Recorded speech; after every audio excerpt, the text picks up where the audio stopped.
എനിക്ക് അനുകൂലമെങ്കിൽ പ്രതികൂലമാര്?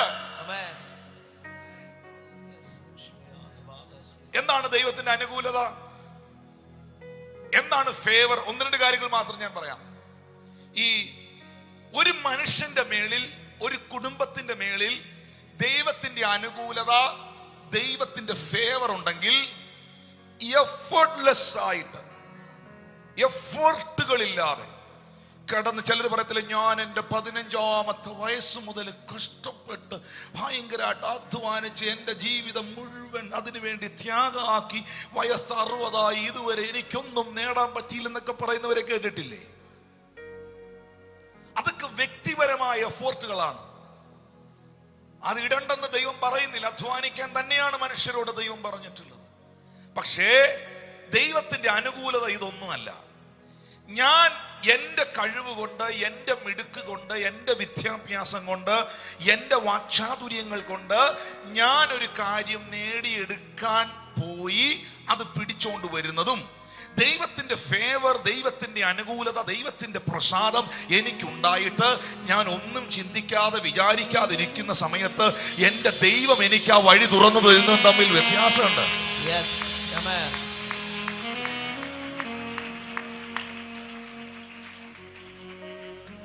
യേശു കർത്താവിനെയും തള്ളിപ്പറഞ്ഞ് വീണ്ടും പഴയ പടകും വലയും എടുത്ത് ശിഷ്യന്മാർ മീൻ പിടിക്കാൻ പോയപ്പോൾ തിബിരിയാസിന്റെ കടൽക്കരയിൽ കനലിൽ ചുട്ട അപ്പവും മീനുമായി ആ ശിഷ്യന്മാരെ യേശു കാത്തു നിന്നു. ശിഷ്യന്മാർ അറിയുന്നില്ല ഉയർത്തെഴുന്നേറ്റ കർത്താവ് തിബിരിയാസ് കടൽക്കരയിൽ വന്നിട്ടുണ്ടെന്നും അത് യേശു കർത്താവാണ് എന്നും അവർക്കറിയില്ല. രാത്രി മുഴുവൻ അധ്വാനിച്ചിട്ടും ഒറ്റ മത്സ്യത്തെ പോലും ലഭിക്കാതെ, ഒറ്റ മീൻ പോലും കിട്ടാതെ ഈ ശിഷ്യന്മാർ വല കഴുകുന്ന സമയത്ത് തിബരിയാസിന്റെ കടൽക്കരയിൽ നിന്നുകൊണ്ട് നസറയനായ യേശു അവരോട് ചോദിക്കുകയാണ്, മൈ ചിൽഡ്രൻ, കുഞ്ഞുങ്ങളെ, കൂട്ടുവാൻ വല്ലതും ഉണ്ടോ? കൂട്ടുവാൻ വല്ലതും ഉണ്ടോ? അവര് പറഞ്ഞു, നത്തിങ്, ഒന്നുമില്ല. ഇപ്പൊ പിടിച്ചത് വല്ലതും ഉണ്ടോ? അതുമില്ല. എന്നാ പടകിന്റെ വലത്ത് ഭാഗത്തേക്ക് വല വീശാൻ പറഞ്ഞപ്പോൾ ആ വാക്കനുസരിച്ച ശിഷ്യഗണങ്ങൾ, വേദപുസ്തകത്തിൽ എഴുതിയിട്ടുണ്ട്, പെരുത്ത മീൻകൂട്ടം അവരുടെ വലയിൽ അകപ്പെട്ടു. 153 വലിയ മീൻ നിറഞ്ഞ വല കരയ്ക്ക് വലിച്ച് കയറ്റി. അത്ര ഉണ്ടായിരുന്നിട്ടും വല കീറിയില്ല. നിങ്ങൾ എന്നെ മാത്രം നോക്കാതെ അങ്ങനെയൊക്കെ ഉണ്ടോന്നൊന്ന് ബൈബിൾ കൊണ്ടുവരാത്തര് നിങ്ങൾക്ക് വേണ്ടി, ബൈബിൾ കൊണ്ടുവരാത്തവർക്ക് വേണ്ടിയാണ് അതവിടെ വെച്ചിരിക്കുന്നത്. ബാക്കി എല്ലാവർക്കും മനസ്സിലായിട്ടുണ്ട്. Praise the Lord. അത്ര ഉണ്ടായിട്ടും വല കീറിയില്ല. 153 വലിയ മീൻ, പറഞ്ഞു വലിയ മീൻ. അപ്പം യാക്കോബും പത്രോസും കാനായിലെ നഥനയേലും യോഹന്നാനും ഇവരെല്ലാം കൂടെ ചേർന്ന് ഈ വല പൊക്കിയിട്ടും പൊക്കാൻ പറ്റാത്ത നിലയിൽ ഇത് ഫുള്ളായി. വല നിറച്ചും മീൻ. ഈ മീൻപിടുത്തക്കാരുടെ കയ്യിൽ പല തരത്തിലുള്ള വലയുണ്ട്. മണിവലയുണ്ട്, കൈവലയുണ്ട്, വീശുവലയുണ്ട്, അങ്ങനെ പലതരത്തിലുള്ള വലയുണ്ട്. ആറ്റിലെറിയുന്ന വലയല്ല കടലിലെറിയുന്ന വല, കടലിലെറിയുന്ന വലയല്ല കൈത്തോട്ടിലെറിയുന്ന വല. ഇവർക്കറിയാം ഈ വല ഇവിടെ ഇട്ടാൽ ഇവിടെ ഇത്ര കയറാനേ സാധ്യതയുള്ളൂ, അതിനനുസരിച്ചാണ് എറിയുന്നത്. ഇവരുടെ ചിന്തയ്ക്കും ഇവരുടെ കപ്പാസിറ്റിക്കും ഒത്ത വലയാണ് ഇവരുടെ കയ്യിലിരിക്കുന്നത്. ഇത്രേ എൻ്റെ വലയ്ക്കകത്ത് കയറും, ഇതിനപ്പുറത്ത് ഇരിയുന്ന ഒരു സാധനം കിട്ടുകയില്ല എന്നറിയാവുന്നത് കൊണ്ടാണ് അവർ ആ വലയുമായി പോയത്. പക്ഷേ യേശു കർത്താവ് അവർക്ക് മത്സ്യം കൊടുത്തപ്പോൾ ആ വല പൊക്കാൻ പറ്റിയില്ല. വളരെ മീൻ നിറഞ്ഞു, വല കീറിയില്ല എന്ന് എഴുതിയിട്ടുണ്ട്. സാധാരണ നിലയിൽ ഈ നെറ്റ് പൊട്ടി ഈ മീൻ ഇറങ്ങി പോകേണ്ടതാ. ഒരു മീൻ ഇറങ്ങിപ്പോയാൽ അതിന്റെ പുറകെ എല്ലാം ഇറങ്ങിപ്പോകും. മനസ്സിലാവുന്നുണ്ടോ? ഒരുത്തൻ ഇറങ്ങിപ്പോയാൽ അതിന്റെ പുറകെ എല്ലാം ഇറങ്ങിപ്പോകും. അത്ര ഉണ്ടായിട്ടും വല കീറിയില്ല, നെറ്റ് പൊട്ടിയില്ല, ഒരെണ്ണവും മിസ്സായി വെളിയിൽ പോയില്ല. ഞാൻ ഒരു കാര്യം ഉറപ്പു തരാം, കർത്താവ് തന്നതൊന്നും പോകാനല്ല.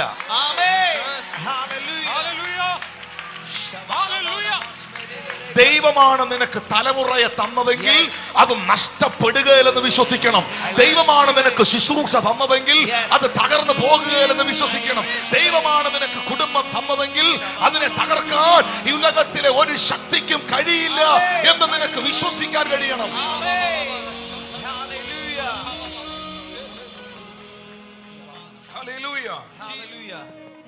എന്റെ ദൈവമാണ് എനിക്കത് തന്നതെങ്കിൽ, എന്റെ കർത്താവിന്റെ കരമാണ് ആ വിഷയത്തിൽ എനിക്ക് വേണ്ടി പ്രവർത്തിച്ചതെങ്കിൽ നഷ്ടപ്പെടുകയില്ല. അടുത്തിരിക്കുന്ന കൈ കൊടുത്ത് പറഞ്ഞ ദൈവം തന്നതൊന്നും നഷ്ടപ്പെടില്ല. പറഞ്ഞേ, ദൈവം തന്നതൊന്നും നഷ്ടപ്പെടില്ല. പിന്നെ ഇതിനെ നഷ്ടപ്പെടുത്താൻ കിട്ടും.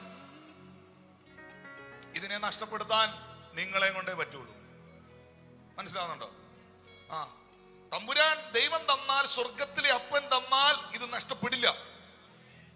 നിങ്ങളുടെ അഭിഷേകത്തിന് ശത്രുക്കളില്ല. നിങ്ങളുടെ മേളിൽ ദൈവം പകർന്നിരിക്കുന്ന അനോയിന്റിങ്ങിനെ ഓവർകം ചെയ്യാനുള്ള ഒരു പവറും അതോറിറ്റി ഉലകത്തിലില്ല. പിന്നെ ഇതിനെ കൊണ്ട് കളയാൻ, നശിപ്പിക്കാൻ കഴിയുന്ന ഒറ്റ ഒരാളെ ഉള്ളത് നിങ്ങൾ തന്നെയാണ്. നിങ്ങളുടെ വല കർത്താവ് ആ മീനെ തന്നതെങ്കിൽ അത് കീറുകയില്ല, ആ മീൻ കയ്യിൽ നിന്ന് നഷ്ടപ്പെടുകയില്ല. പക്ഷെ മനഃപൂർവ്വമായിട്ട് നിങ്ങൾക്ക് വള്ളം ചരിച്ച് കളയാൻ പറ്റും, മീനെ എടുത്ത് കളയാൻ പറ്റും. അങ്ങനെ ചെയ്യരുത്. ഞാൻ വീണ്ടും ആവർത്തിക്കുന്നു, എഫോർട്ട്ലെസ് ആയിട്ട് 153 വലിയ മത്സ്യം അതിനകത്ത് വന്ന് കയറി. വലിയ മത്സ്യം വന്ന് കയറി, അതിൽ ഒരെണ്ണം നഷ്ടപ്പെട്ടില്ല. യഹോവ ജോസഫിനോട് കൂടെ ഇരുന്നു. യഹോവ എസ്തേറിനോട് കൂടെ ഇരുന്നു. യഹോവ അബ്രഹാമിനോട് കൂടെ ഇരുന്നു. ഞാൻ ഈ പറഞ്ഞവരൊക്കെ ദൈവത്തിന്റെ അനുകൂലത അനുഭവിച്ചവരാണ്. എസ്തേർ എന്ന് പറഞ്ഞ സഹോദരിയുടെ മേളിൽ ദൈവത്തിന്റെ ഫേവർ ഉണ്ടായിരുന്നു. അവളെ കാണുന്നവർക്കൊക്കെ പ്രീതി തോന്നുമായിരുന്നു. എല്ലാവരും ആത്മാവിൽ പ്രാർത്ഥിച്ച് ചിലരുടെ മേളിൽ ഒരു വിടുതൽ ഉണ്ടാകട്ടെ. കൈയടിക്കാനല്ല ഞാൻ പറഞ്ഞത്, pray in the spirit.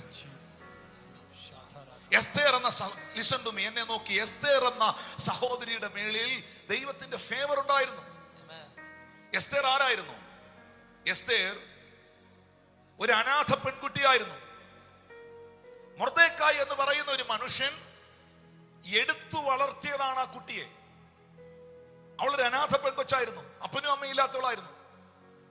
ആ അനാഥ പെൺകുട്ടിയായ എസ്തേറിന്റെ മേളിൽ അപ്പനില്ല, അമ്മയില്ല എങ്കിലും, നമ്മുടെ ഭാഷയിൽ പറഞ്ഞാൽ കൂടെ നിൽക്കാൻ ആരോരുമില്ലെങ്കിലും ദൈവം അവളുടെ കൂടെ ഉണ്ടായിരുന്നു. അതുകൊണ്ട് വേദപുസ്തകത്തിൽ ഉടനീളം എസ്തേറിനെ കുറിച്ച് എഴുതിയിരിക്കുന്ന ഒരു വാക്കുണ്ട്, അവളെ കാണുന്നവർക്കെല്ലാം അവളോട് പ്രീതി തോന്നും. ആ പ്രീതി എന്ന വാക്കിൽ ഇംഗ്ലീഷിൽ കൊടുത്തിരിക്കുന്നത് ഫേവർ എന്ന പദമാണ്. അവളെ നോക്കുന്നവർക്കും കാണുന്നവർക്കും എല്ലാം അവളോടൊരു ഇഷ്ടം തോന്നും. എങ്ങും അവൾ റിജക്റ്റഡ് ആകുകയല്ല. അപ്പനില്ല, അമ്മയില്ല, എടുത്തു വളർത്തിയതാണെങ്കിലും ദൈവത്തിന്റെ ഫേവർ, അനുകൂലത അവളുടെ മേലുണ്ടായിരുന്നു. ഒരു ദിവസം അഹശ്വേരോശ് രാജാവ് തന്റെ സന്നിധിയിൽ എസ്തേറിനെ കാണാൻ വിളിച്ചു. അവൾ രാജസന്നിധിയിൽ വന്ന് നിൽക്കുമ്പോ രാജാവ് തന്റെ ചെങ്കോൽ അവൾക്ക് നേരെ നീട്ടി. ആ സമയത്ത് അവിടുത്തെ കസേരയിൽ വസ്തി എന്ന പേരുള്ള ഒരു രാജ്ഞി ഇരിപ്പുണ്ട്. ആ വസ്തിയെ രാജാവ് ചെയറിൽ നിന്ന് മാറ്റിയിട്ട് എസ്തേറിനെ അവിടുത്തെ രാജ്ഞിയാക്കി മാറ്റി. ഞാൻ വെറുതെ ഒരു കഥ പറയാൻ, ഇത് ചരിത്രമാണ്. ഇപ്പോഴീ ഞാൻ ഈ പറഞ്ഞ കാര്യമൊക്കെ ആ പേർഷ്യൻ രാജ്യങ്ങളോടുള്ള ബന്ധത്തിൽ അവിശ്വാസിക്ക് പോലും അറിയാവുന്ന ചരിത്രമാണ് ഇതൊക്കെ. ഹല്ലേലൂയ. ഒറ്റ സെക്കൻഡ് കൊണ്ട് അനാഥ പെൺകുട്ടി ഒരു രാജ്യത്തിന്റെ ഫസ്റ്റ് ലേഡി ആകുകയാണ്. ഒറ്റ നിമിഷം കൊണ്ട്. വോട്ടില്ല, ബാലറ്റ് പേപ്പർ ഇല്ല, ഇലക്ഷൻ ഇല്ല, തീരുമാനം ഇല്ല, കമ്മിറ്റി ഇല്ല, കനാഞ്ചി ഇല്ല. ഒരുത്തന്റെ മേളിൽ ദൈവത്തിന്റെ ഫേവർ ഉണ്ടെങ്കിൽ അവന്റെ ചരിത്രത്തെ ഒരു ദിവസം കൊണ്ട് തിരിക്കാൻ കഴിയുന്ന ദൈവം, മെഹീബോശത്തിന്റെ ദൈവം ഇന്നും ജീവിക്കുന്നവനാണ്. ജോസഫിന്റെ സഹോദരങ്ങൾ മുഴുവൻ ജോസഫിനോട് അസൂയായിരുന്നു. ജോസഫിനെ പൊട്ടക്കിണറ്റിൽ കൊണ്ടിട്ടു. തന്റെ സ്വന്തം സഹോദരങ്ങൾ അസൂയ നിമിത്തം പൊട്ടക്കിണറ്റിൽ കൊണ്ടിട്ടു. പൊട്ടക്കിണറ്റിൽ കിടന്ന ജോസഫ് നോക്കാൻ മേളിലോട്ടേ നോക്കാനുള്ളൂ, നിലവിളിക്കുകയാണ്. അന്ന് രാത്രിയിൽ സഹോദരന്മാർക്ക് സ്വസ്ഥത വന്നില്ല. ജോസഫിനെ പൊട്ടക്കിണറ്റിൽ നിന്ന് എടുത്തിട്ട് മിസ്രൈമ്യർക്ക് അടിമയായി വെള്ളിക്കാശിന് വിറ്റു. മിസ്രൈമ്യ അടിമ ചന്തയിൽ വസ്ത്രരഹിതനായി വിൽക്കുവാൻ നിൽക്കുന്ന ആളുകൾ, വിലയ്ക്ക് മേടിക്കാൻ നിൽക്കുന്ന ഒരു അടിമയായി ആ മാർക്കറ്റിൽ ജോസഫ് നിൽക്കുമ്പോഴും, ജോസഫ് പൊട്ടക്കിണറ്റിൽ കിടക്കുമ്പോഴും ദൈവം ജോസഫിന് അനുകൂലമായിരുന്നു.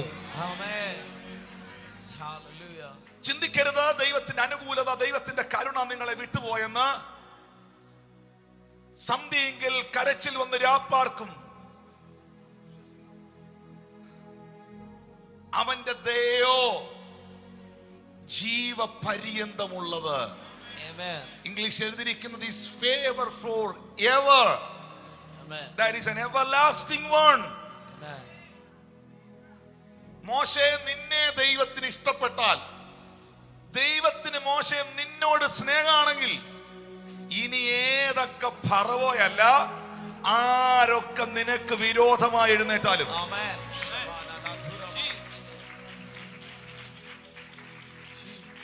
നിന്റെ ശവടക്ക് വരെ നടത്തിയിട്ടേ ദൈവം തിരിച്ചു പോകത്തുള്ളൂ. ഒന്ന് കരമടിച്ച് കർത്താവിന് നന്ദി പറഞ്ഞു.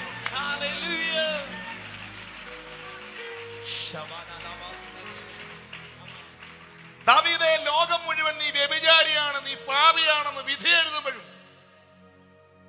നീ വീണുപോയവനെന്ന് മുദ്ര കുത്തുമ്പോഴും, നിന്റെ മനസ്സാക്ഷി പോലും നിന്നോടത് പറയുമ്പോഴും എന്തോ തമ്പുരാന്റെ ചങ്കിനകത്ത് നിന്നോടൊരു സ്നേഹം ഉണ്ടായിരുന്നു. നിന്നോട് ദൈവത്തിനൊരു പ്രിയം ഉണ്ടായിരുന്നു. ആ പ്രിയത്തിന്റെ പേരാ, പ്രിയപ്പെട്ടവരെ, ദൈവത്തിന്റെ അനുകൂലത. ഹല്ലേലൂയ. ജോസഫിനെ പൊട്ടക്കിണറ്റിൽ നിന്നെടുത്ത് അടിമച്ചന്തയിൽ നിർത്തുമ്പോഴും, മിസ്രൈമ്യർക്ക് വിൽക്കുമ്പോഴും, മിസ്രൈമിലെ വീട്ടിലെത്തിയ ശേഷം പൊത്തീഫറിന്റെ ഭാര്യയുടെ ആഗ്രഹ അഭിലാഷങ്ങൾ സാധിക്കാതെ വന്ന് ജോസഫിനെതിരെ കള്ളക്കഥകളും കള്ളപ്രചരണങ്ങളും നടത്തി തന്നെ കൽത്തുറുങ്കിൽ അടയ്ക്കുമ്പോഴും യഹോവ ജോസഫിനോട് കൂടെയിരുന്നു. ഞാൻ ഇവിടെ ഇരിക്കുന്ന ചിലരോട് ഉറക്കെ പറയുകയാണ്, at any situations, at any circumstances you are facing today, the Lord Almighty is with you. The mighty God is with you.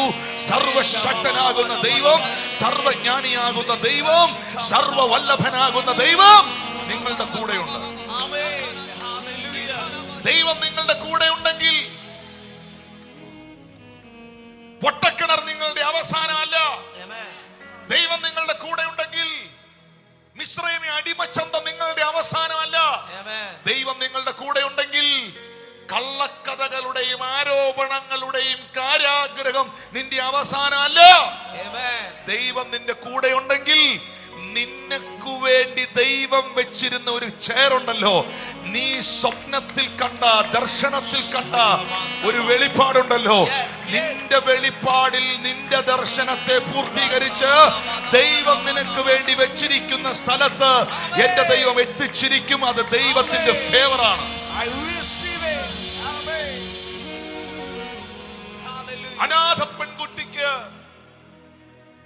ഒരു രാജ്യത്തിന്റെ രാജ്ഞിയാകാൻ കഴിയുമോ? പക്ഷെ ദൈവമാക്കി. സ്വന്തം കുടുംബക്കാരും വീട്ടുകാരും വരെ എഴുതി തള്ളി സ്വന്തം അപ്പനോട് തന്റെ സഹോദരൻ മരിച്ചുപോയി എന്ന വാർത്ത അറിയിച്ച് അപ്പനോടും അമ്മയോടും നോ മോർ ജോസഫ്, ജോസഫ് ഇല്ല, അവൻ മരണപ്പെട്ടു എന്ന് പറഞ്ഞ ആടിന്റെ ചോര ഉടുപ്പിൽ പുരട്ടി കൊണ്ടുവന്ന് കാണിച്ച് ജോസഫ് മരിച്ചു എന്ന് പറഞ്ഞെടുത്ത്, തീർന്നു കഴിഞ്ഞു എന്ന് പറഞ്ഞെടുത്ത്, അതേ സഹോദരങ്ങളെ മിസ്രൈമിൽ സുഭിക്ഷിത ഉണ്ടായ, പ്രോസ്പെറിറ്റി ഉണ്ടായ സമയത്ത് ഇസ്രായേലിൽ നിന്ന് യാക്കോബിനെയും ജോസഫിന്റെ സഹോദരങ്ങളെയും ഇസ്രായേലിൽ കൊണ്ടുവരുമ്പോൾ സഹോദരങ്ങൾ വരുന്ന കാഴ്ച മട്ടുപ്പാവിൽ നിന്ന് ജോസഫ് കാണുമ്പോൾ അവർ ഗോതമ്പിന് വേണ്ടി, ആഹാരത്തിന് വേണ്ടി, നന്മയ്ക്ക് വേണ്ടി ജോസഫ് രാജ്യം ഭരിക്കുന്ന കാലത്ത് ജോസഫിനെ ആശ്രയിക്കാൻ കടന്നു വരുമ്പോൾ ബെന്യാമീനെ കണ്ടപ്പോൾ ചങ്ക് തകർന്ന് ഓടിപ്പോയി മുഖം ഭിത്തിയോട് ചേർത്ത് വെച്ച് ജോസഫ് പൊട്ടിക്കരഞ്ഞുകൊണ്ട്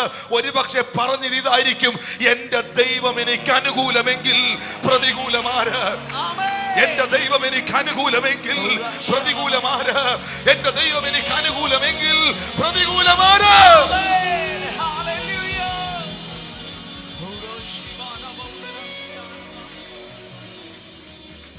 വഴിയോര കച്ചവടക്കാരനായ അബ്രഹാമേ,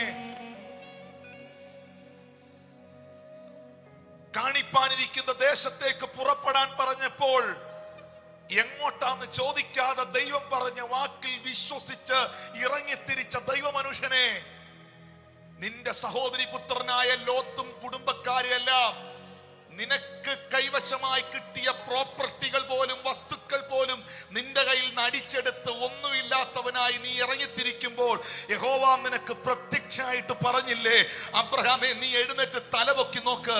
ലോത്ത് കൊണ്ടുപോയതോ സോദോമ്യർ കൊണ്ടുപോയതോ കുടുംബക്കാർ കൊണ്ടുപോയതോ ഒന്നും നോക്കണ്ട. നീ എഴുന്നേറ്റ് തലപൊക്കി നോക്കുമോനെ. കിഴക്കോട്ട് നോക്ക്, തെക്കോട്ട് നോക്ക്, വടക്കോട്ട് നോക്ക്, പടിഞ്ഞാറോട്ട് നോക്ക്. നീ കാണുന്ന ഈ ഭൂമികളെല്ലാം ഞാൻ നിനക്കും നിന്റെ സന്തതിക്കും ശാശ്വതമായി തരുമെന്ന് എന്റെ ദൈവം വാഗ്ദത്തം ചെയ്തില്ലേ?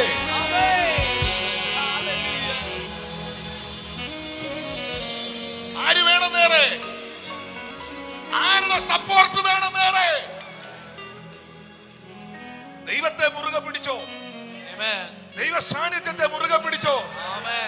ലോത്തിന്റെ മുഖത്ത് നോക്കി നിന്റെ ഒരു ചിരട്ടയോ ചരടോ പോലും എനിക്ക് വേണ്ട എന്ന് അബ്രഹാം പറഞ്ഞ് അവിടുന്ന് ഇറങ്ങിത്തിരിക്കുമ്പോൾ ദൈവം ഇട്ട ഒരു ടെസ്റ്റാണ്. ലോത്ത് മുഴുവൻ കൈവശപ്പെടുത്തി, നല്ല ഭൂമി കൈവശപ്പെടുത്തി, നീരോട്ടമുള്ളത് കൈവശപ്പെടുത്തി. അബ്രഹാമിന് ഒന്നും ലഭിക്കാതെ ഇറങ്ങുമ്പോൾ അബ്രഹാം പറഞ്ഞു, I no need anything from U.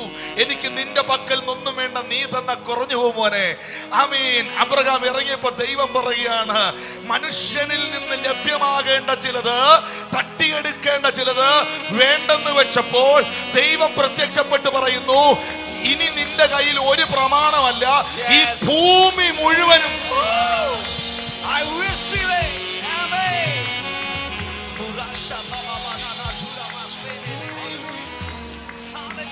ഞാൻ ഇന്ന് ഈ ലൈവിൽ കാണുന്നവരോടും ഇതിനകത്തിരിക്കുന്നവരോട് പറയുന്നു, ദൈവത്തിൽ ആശ്രയിച്ചോണ്ട് ചിലതൊക്കെ വിട്ടുകൊടുക്കുന്നവർ വിജയിക്കും. പിടിച്ചെടുത്തവർ മാത്രമല്ല ശക്തന്മാർ. ദൈവത്തിൽ ആശ്രയിച്ച് ചിലതൊക്കെ വിട്ടുകൊടുത്തില്ലേ? എന്റെ കൂടെ എന്റെ ദൈവമുണ്ട്, എന്നെ എന്റെ മക്കളെ ദൈവം കരുതിക്കോളും, എന്റെ കുടുംബത്തിന്റെ കാര്യം എന്റെ ദൈവം നോക്കിക്കോളും, എനിക്ക് വേണ്ടത് എന്റെ ദൈവം എനിക്ക് തന്നോളും എന്ന് വിശ്വസിച്ച് ചിലത് ഇറങ്ങി തിരിച്ചില്ലേ? എന്നെ മാനിക്കുന്നവനെ ഞാനും മാനിക്കുമെന്ന് വാഗ്ദത്തം ചെയ്തവൻ മാനിക്കും.